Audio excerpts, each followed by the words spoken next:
దేంటికేయాలి vote? ఈయన మేడ్చల్లోనే ఉంటున్నావు కదా 10 ఏళ్ళ నుంచి, అవునా? ఈటల రాజేందర్కి పక్కనే కదా ఇల్లు.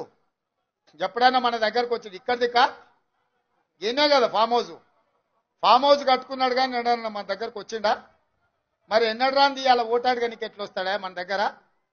10 ఏళ్ళు మంత్రిగా ఉన్నాడు, ఎప్పుడైనా మన దిక్కు చూసిండా? పెన్షన్ ఇచ్చిండా? ఇల్లు ఇచ్చిండా? ఉద్యోగం ఇచ్చిండా? ఉపాధి కల్పించిండా? పోనీ ఎట్లున్నామని అడిగిండా? మన పెళ్లికి వచ్చిండా? మన సావుకు వచ్చిండా? మంచుకున్నామని మనల్ని ఎప్పుడైనా వల్కరించిండా? మరి ఏం అడగనోడు ఇవ్వాలి సిగ్గు లేకుండా ఓటు ఎట్లా అడుగుతాడా మన దగ్గర? ఎట్లా అడుగుతాడు చెప్పురి? కాబట్టే మిత్రులారా, ఆయన అనుకున్నట్టున్నాడు, పాలమూరు నుంచి వచ్చిన రేవంత్ రెడ్డిని గెలివనీయలేదా, ఆయనను గెలిపించారు కదా, ఇవాళ నన్ను కూడా గెలిపిస్తారేమని. ఆ ఏళ్ళ నేను ప్రతిపక్షాల నుండి ప్రజలతో కొట్లాను కాబట్టి గెలిపించారు. 10 ఏళ్ళు నువ్వు కేసీఆర్తోనే అధికారంలోనే ఉంటుంది, 2 ఏళ్ల నుంచి మోడీతోనే అధికారంలోనే ఉంటుంది. బీజేపీ నుంచి నిధులు తెస్తా అని చెప్పిండు ఆయన హుజూరాబాద్. ఒకవేళ నిధులే తెచ్చుంటే హుజూరాబాద్లో ఎందుకు ఓడగొడుతుండ్రు ఈటల రాజేందర్ గారు? నిన్ను ఇవాళ హుజూరాబాద్లో ఓడగొడితే ఈడికి వచ్చి గెలుస్తా నువ్వు ఎట్లా అనుకుంటున్నావు? నిన్న ఈ రాష్ట్ర ముఖ్యమంత్రి నన్ను పట్టుకొని ఈ మల్కాజ్గిరి ఈటలకి ఏం సంబంధం అంటాడు ఆయన? అర్థం కాలే నాకు.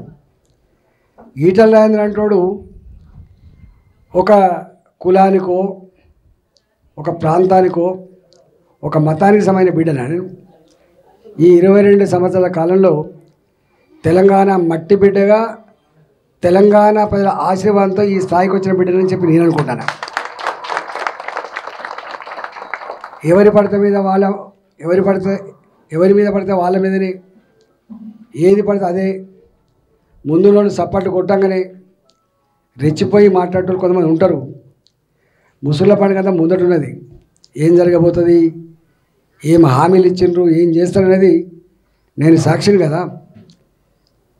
ఈ రాష్ట్రంలో తొలి ఆర్థిక మంత్రిగా వచ్చినప్పుడు శూన్యం నుంచి ఒక బడ్జెట్ తెచ్చుకున్నాం. మేము శూన్యం, ఈ రాష్ట్రం ఎగ్జిస్టెన్స్ లేనప్పుడు ఈ ఆదాయం ఏందో, ఈ ఖర్చు ఏందో, ఈ కథ ఏందో తెలియని నాడు నేను ఒక 5 సంవత్సరాల కాలం పాటు ఆర్థిక మంత్రిగా పనిచేశాను. ఈనాడు ఈ ఆర్థిక స్థితి ఏముందో ఏం కాగలదో చెప్పగలిగేటువంటి గా సత్తా మాత్రం నాకు ఉన్నది. కానీ 3 నెలలకే ఎవరి మీద నేను విమర్శ చేయకూడదు. కాబట్టి నా మొత్తం రాజకీయ జీవితంలో నేను ఎవరి మీద, ఏ నాయకుడి మీద కానీ, ఏ పార్టీ మీద కానీ వ్యక్తిగతమైనటువంటి దూషణ చేయను. నేను సంస్కారం ఉన్నవాడిని. నేను ఏ పొలిటికల్ లీడర్ చాలా ఎవాల్వ్ అయి ఉండాలి తప్ప, అందరికంటే ఉన్నతంగా ఉండాలి తప్ప సంకుచితంగా ఉండేవాడు పొలిటికల్ లీడర్ కాదు నా దృష్టిలో. దురదృష్టవశాత్తు సరే రకరకాల వ్యక్తులు రావచ్చు పోవచ్చు, కానీ నేను చాలాసార్లు ప్రవచిస్తూ ఉంటాను. దేంట్లోనైనా ఒక వ్యక్తి విఫలం కావచ్చు, ఆ విఫలమైతే ఆ వ్యవస్థ ఆ మనిషి చేస్తున్న బిజినెస్ కొలాప్స్ అవుతుండొచ్చు, ఆ కుటుంబం కొలాప్స్ అవుతున్నది. కానీ పొలిటికల్ లీడర్ కనుక సంకుచితవాద అయితే, పొలిటికల్ లీడర్ కనుక వాళ్ళు తెలివి లేని వాళ్ళైతే, డైరెక్షన్ లేని వాళ్ళైతే వ్యవస్థ కూలిపోద్దని నమ్మేవాడిని నేను ఒకని.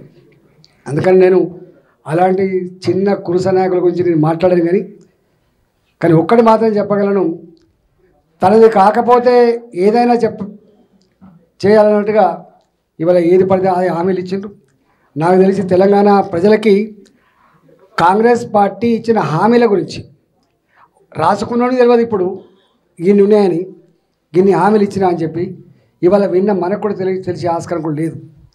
అయినా మేము కోరుకుంటున్నాం, ఇచ్చిన హామీలు అమలై మా ప్రజలకు మంచి జరగాలని చెప్పి కోరుకుంటున్నా. నేనేం వ్యతిరేకిస్తలేను. ఇక వాళ్ళ గురించి నేను ఎక్కువ మాట్లాడా.